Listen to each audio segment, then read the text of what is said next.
आप थोड़ी ठेकेदार है मजहब के। आप ठेकेदार है मजहब के क्या? नहीं ठेकेदार है ना। आपने 12-13 साल से इसमें स्टडी कर रहे हैं, पर जो किताबों के आपने पढ़े हैं, आपने ये जांच की वो किताबें किसने लिखी हैं? ओ भाई साहब ना, बिल्कुल सही भाई साहब।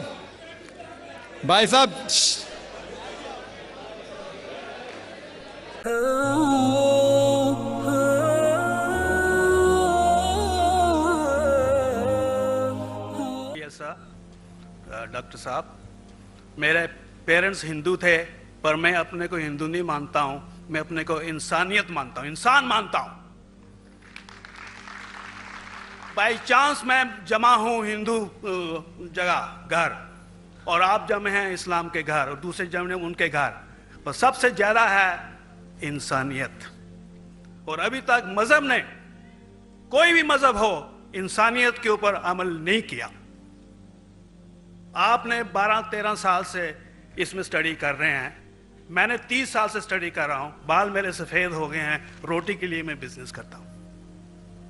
पर जो किताबों के आपने पढ़े हैं, आपने ये जांच की वो किताबें किसने लिखी हैं? हजारों साल बाद लिखी हैं। पहले एक जुबान की बात होती थी, कोई राम राम राम कह के उसके कहावत है मर मर मर कहने लगा, उसको पूजना है।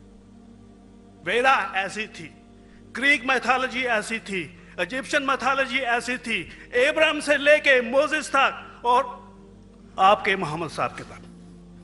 आपका मोहम्मद साहब का जो किताब लिखेगी कुरान 50 साल बाद लिखेगी, तो और नहीं 40-50 कोई भी हो।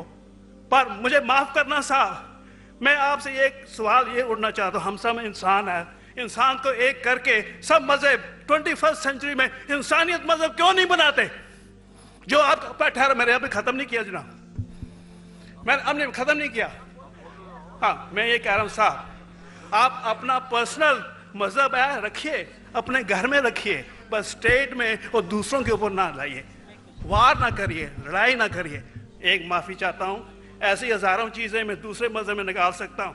मैं आपसे पूछना चाहता हूं, खलीफा 40 साल के अंदर मर गए, मर्डर हुए, असैसिनेट हुए, और अली साहब जो थे वो ग्रैंडसन हमारे पैगंबर के थे। ये चीजों के हवाला दूसरों में भी है, मैं हजारों दे सकता हूं, पर इसका सवाल मैं आपसे कहना चाहता हूं। भाई साहब ने अच्छा सवाल पूछा, लंबा था, तकरीर थी छोटी। भाई साहब ने कहा कि वो हिंदू धर्म में पैदा हुए लेकिन हिंदू नहीं है, इंसान है। क्यों ना हम एक मजहब इंसानियत बनाते हैं? उनका जो कहना है वो इंसान है। भाई साहब, हर शख्स, हर इंसान जो पैदा होता है वो इंसानी होता है, लेकिन सिर्फ इंसान होना काफी नहीं है। इंसान होना जरूरी है। हर मुसलमान पहले इंसान होना जरूरी है उसे।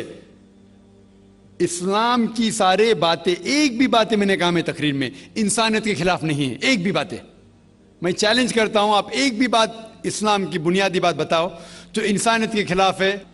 मुसलमान होने के लिए अच्छा इंसान होना जरूरी है। अगर आप अच्छे इंसान नहीं हैं तो मुसलमान हो ही नहीं सकते। लेकिन सिर्फ अच्छा इंसान होना काफी नहीं है।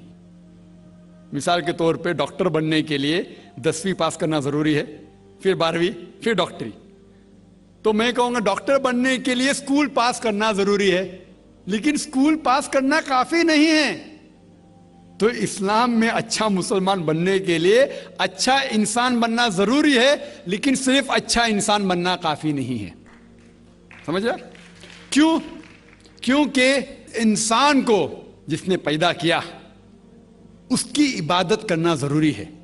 जिसने आपको पैदा किया, जिसने आपको पैदा किया, उसकी अगर आप इबादत नहीं करेंगे तो इंसानियत के नाम पे कलंक है। आप कहते हैं कि मजहब, जितने मजहब है सब भेदभाव पैदा करता है, नफरत पैदा करता है। आपने कहा, शंकराचार्य ने बिल्कुल सही कहा।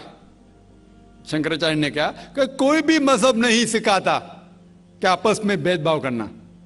उनकी भी स्टडी है, मेरी भी स्टडी, आपकी भी स्टडी है। आपने कहा कि मैंने 10-12 साल किया, आपने 30 साल किए। अगर आप 30 साल किए उसका मतलब नहीं कि आप मुझसे अच्छे हैं, जरूरी नहीं। मैंने नहीं कहा कि आपने कहा, मैंने ये भी नहीं कहा कि आपने कहा। मैंने कब कहा कि आपने कहा? मैं कह रहा हूं, मैंने कब कहा कि आपने कहा? मैं कह रहा हूं क्योंकि आपने कहा कि अब 30 साल की स्टडी की। मैं हिंदू मजहब पे भी चंद साल के अल्हम्दुलिल्लाह सुम्मा अल्हम्दुलिल्लाह कई शंकराचार्य से बात की, कई स्वामी जी से बात की, कई प्रीस्ट और फादर से अमेरिका में की। मैं तो अभी तक जवान हूं माशाअल्लाह, अल्लाह का फजल है, अल्लाह का फजल है। आपने कहा कि मजहब भेदभाव करता है, यह कहना बिल्कुल गलत है। मजहब भेदभाव नहीं करता। जो मजहब के मानने वाले हैं वो मजहब को सही तरीके से नहीं समझते हैं, इसीलिए भेदभाव पैदा करते हैं, वो अलग बात है।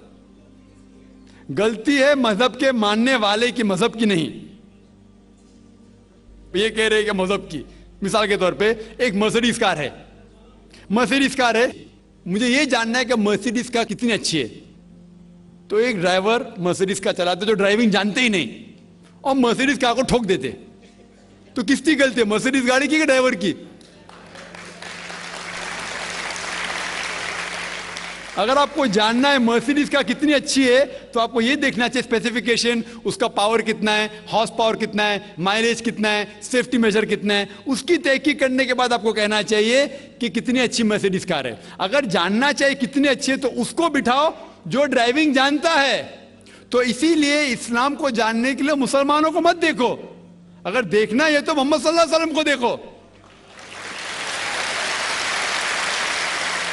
आप मुझे मत देखो, मुझे मत देखो, हमारे आज के मुसलमान को मत देखो। देखो जो सबसे अच्छा ड्राइवर है, सबसे अच्छा इस्लाम को समझ चुका है, वो मोहम्मद सल्लल्लाहु अलैहि वसल्लम है। उनको देख के इस्लाम की तहकीक करो, और तहकीक करने के लिए आपको इस्लाम की किताब पे जाना पड़ेगा। और आपने जो कहा आखिर के अंदर कि सारी मजहब किताब बाद में लिखी गई, पहला कहना था, आप काफी हद तक के सही है, आप काफी हद तक के सही है कि आप बिल्कुल सही फरमाते, लेकिन यह कहना कि सारी मजहब की किताब उसमें गलती है।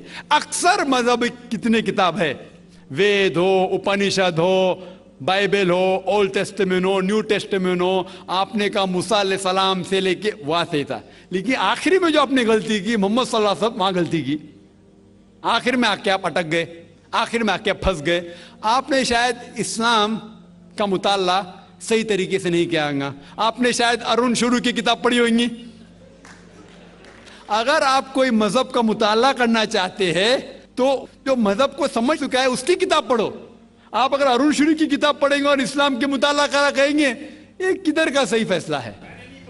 मैं कहता हूं अरुण शुरू जैसे लोग की पढ़ी होंगी, क्योंकि जब भी कुरान नाजिल हुआ, जब भी कुरान की आयत नाजिल होती थी, मोहम्मद सल्लल्लाहु अलैहि वसल्लम अनपढ़ थे। जब भी कोई आयत नाजिल होती थी वो उसे याद करते थे और अपने साथियों सहाबा से उसकी तिलावत करते थे, और सहाबा फौरन उसे लिख लेते थे। तो मोहम्मद सल्लल्लाहु अलैहि वसल्लम की मौजूदगी में हर आयत लिखी जाती थी और वो उसे चेक कर, मिसाल के तौर पे इक़रा बिस्मि रब्बिकल लज़ी खलक़ आयत नाजिल हुई, उन्होंने याद किया, सहाबा से कहा, सहाबा ने लिखा इक़रा बिस्मि रब्बिकल लज़ी खलक़, पढ़ के सुनाओ, पढ़ा, हाँ सही। अगर गलती होती तो वहीं टोक देते थे। तो मोहम्मद सल्लल्लाहु अलैहि वसल्लम की मौजूदगी में जब भी अल्लाह सुब्हाना व तआला आयत नाजिल करते थे वो याद करते थे और लिखवाते थे और चेक भी करते थे। सारा कुरान मजीद मोहम्मद सल्लल्लाहु अलैहि वसल्लम की मौजूदगी में लिखा गया। आप जो कह रहे वो हजरत उस्मान का जिक्र कर रहे, वही तो अफसोस की बात है, आपने सही मुताला किया ही नहीं। हजरत उस्मान ने कई साल बाद, 40-50 साल बाद, जो आप कह रहे 40-50 यहां से आपको आया, उनने क्या कहा कि इस कुरान मजीद का जो नुस्खा है उसको और नुस्खे बनाए जाए और बाकी लोग में फैला दिया जाए, क्योंकि लोग को इख्तिलाफ था रवानगी के अंदर। तो उसको दूर करने के लिए हजरत उस्मान रज़ियल्लाहु अन्हु उनने कहा कि जो नुस्खा मोहम्मद सल्लल्लाहु अलैहि वसल्लम की मौजूदगी में था, उनने अपनी बीवी को दिया, हजरत हफ्सा को, और जो हजरत उमर की बेटी थी उनके पास महफूज था, उनने लिया और सहाबा 5-6 साहबा जो जैद बिन थाबित रज़ियल्लाहु अन्हु, उनकी सदारत में उसकी नकल की, और ये नकल हुए नुस्खे को दुनिया के अलग अलग जगह पे फैलाइए। और एक नुस्खा अब भी मौजूद है कोप्टा की म्यूजियम में, कोप्टा की म्यूजियम इस्तांबुल में। तो आप जो जिक्र कर रहे हैं वो उतारे हुए कुरान शरीफ का जिक्र कर रहे, जो हकीकत में कुरान शरीफ है वो मोहम्मद सल्लल्लाहु अलैहि वसल्लम की मौजूदगी में लिखा गया था। उनने खुद उसको चेक की क्या सही था, और जब भी आयत नाजिल होती थी अपनी सही जगह पे उसे लिखवा लेते थे मोहम्मद सल्लल्लाहु अलैहि वसल्लम। तो ये कहना बाकी मजहब की किताब में अक्सर अब सही है। मिसाल के तौर के ऊपर बाइबल 70 ईयर्स बाद लिखा गया है, वेद वो सैकड़ों साल बाद लिखा गया है। कितनी पुरानी वेद है, कभी वेद आया दुनिया में ये किसी को पता ही नहीं। वो आपके हिसाब से, स्वामी दयानंद सरस्वती के हिसाब से 1310 मिलियन ईयर्स ओल्ड, 1310। आप थोड़ी ठेकेदार है मजहब के, आप ठेकेदार है मजहब के क्या? नहीं ठेकेदार है ना।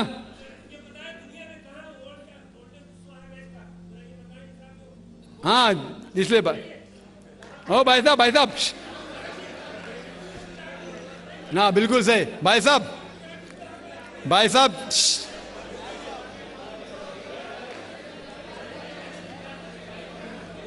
साहब, इसीलिए इख्तिलाफ जो है ये कम इल्मी के वजह से।